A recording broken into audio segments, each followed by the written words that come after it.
So we just learned about rank and nullity in the context of studying reduced row echelon form matrices. What other cool stuff can we do with reduced row echelon form matrices?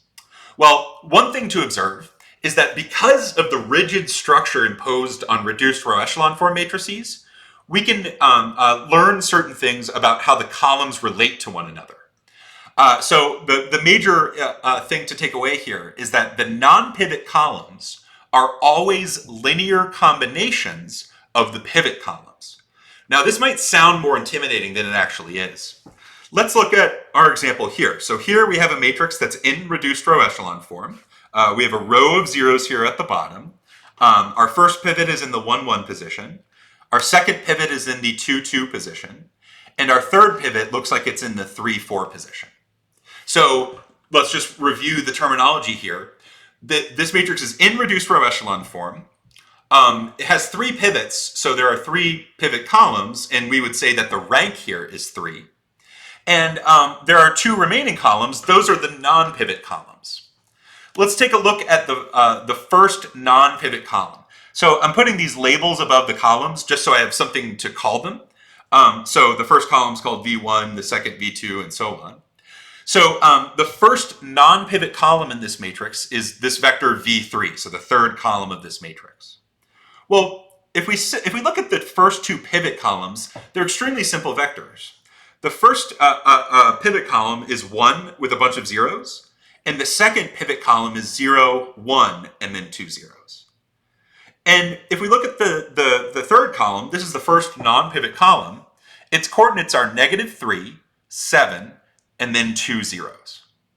So actually, if we scaled the first pivot column by -3, and then we scaled the second pivot column by 7, we can add those 2 results up and produce the first non-pivot column. This can be summarized in the equation that says V3, the third column here, is -3 times the first column plus 7 times the second column. And we didn't have to work very hard to see this because there are a bunch of 1s and 0s conveniently located where we need them. Now we're saying here that all of the non-pivot columns can be expressed as linear combinations of the pivot columns. This matrix has a second pivot column. That's in the 5th column. And if we notice here, the coordinates are -9, -4, 1, 0. So this is the second non-pivot column. And the pivot columns are the first, second, and 4th columns. Well, we have a -9 in the first position, so we could scale the first pivot column here, which has a 1 in the first position and zeros elsewhere. So we could scale that column by -9. Then we could add it to -4 times the second pivot column. And then we can add that to 1 times the third pivot column. And we would produce the second non-pivot column here, V5. So we could sum that up by saying the 5th column here, so V sub 5 as we're labeling it, V sub 5 is -9 times V sub 1 minus 4 times V sub 2 plus V sub 4. So we had 2 non-pivot columns, and because of the way reduced row echelon form is structured, we can simply look at those non-pivot columns and figure out how to express them as linear combinations of the pivot columns. And the way we refer to these as what's called column relations.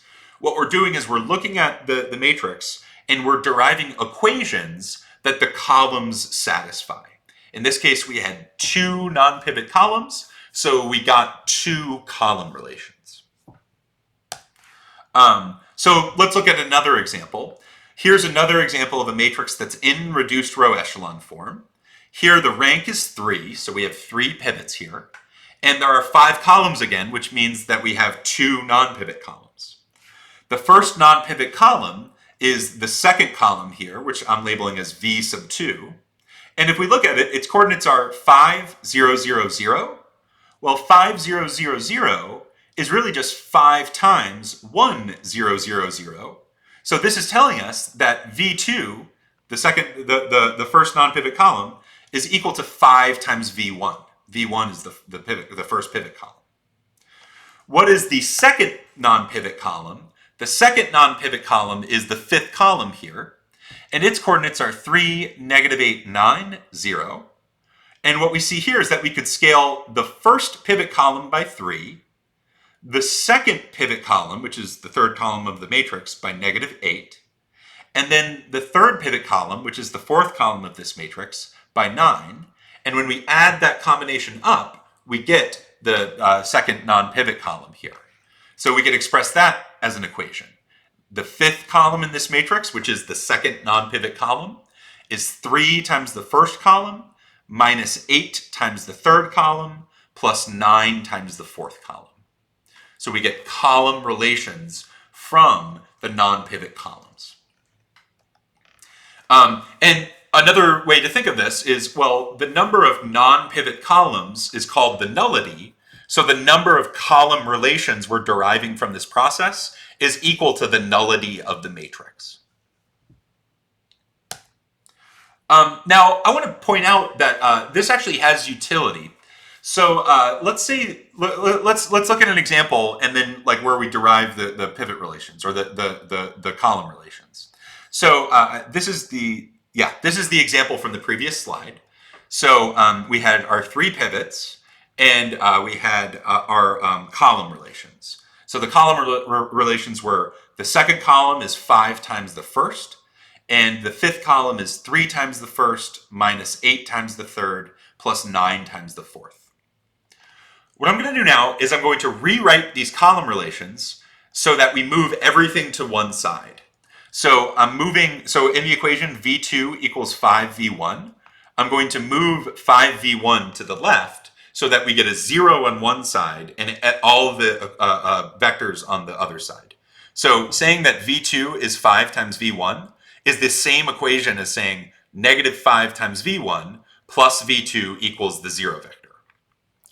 I'm also going to do that with my second column relation here. The equation V5 equals 3 times V1 minus 8 times V3 plus 9V4 is the same thing as -3V1 plus 8V3 minus 9V4 plus V5 is the 0 vector. So all we're doing here is we're taking everything to the right of this equal sign and moving it to the left, so subtracting it off. We're left with 0, the 0 vector on the right-hand side, and then our expression on the left-hand side. And it might not seem like this is particularly useful. In fact, it might look like I'm actually complicating the equations, but this is actually pretty cool. Because if you look at what happens once we've rearranged here, what we're doing is we're taking linear combinations of the columns and not just any linear combinations, but linear combinations that equal 0. So what we can do is we can organize the coefficients in these linear combinations into vectors, and the fact that those particular scalars multiplied by all of these columns in the matrix produces a linear combination that gives us 0 actually manifests as matrix equations. So if we look at our first equation here, we're saying that -5 times V1 plus V2 equals 0.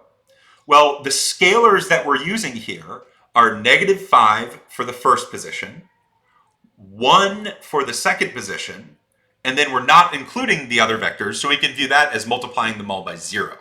So we get zeros in the other positions. And what we now know is that, well, if we took our matrix and multiplied by this particular vector, where did we get the coefficients? We got them from this equation saying this particular linear combination of the columns equals the 0 vector. So our matrix multiplied by this vector has to equal the 0 vector. So this equation that we've just rearranged over here, the first column relation which we rearranged, is the same thing as this matrix vector product. And of course, if you wanted to, you could actually just multiply this out and verify for yourself. In the second column relation, after rearranging, we got -3 times the first column. So -3 is our first scalar. Note that V2 doesn't show up in this equation, so we multiply V2 by 0 essentially. Then we have 8 times V3, so 8 becomes our next coordinate in our vector that we're multiplying by. Then we have -9 V4, so we get a -9 in our vector. And finally, plus V5 is the same thing as plus 1 times V5, so we get a 1 in our vector. And what we're saying is that the equation that says this linear combination of the columns of our matrix equals 0 is the same thing as saying that our matrix times this vector of coefficients in the linear combination equals the 0 vector. So essentially what we're doing by studying column relations is we're studying the matrix equation r times a vector x equals the 0 vector, and the column relations give us examples of x that solve this equation. This is our first sort of introduction into solving equations involving matrices. We'll do a lot more with this as the course goes on.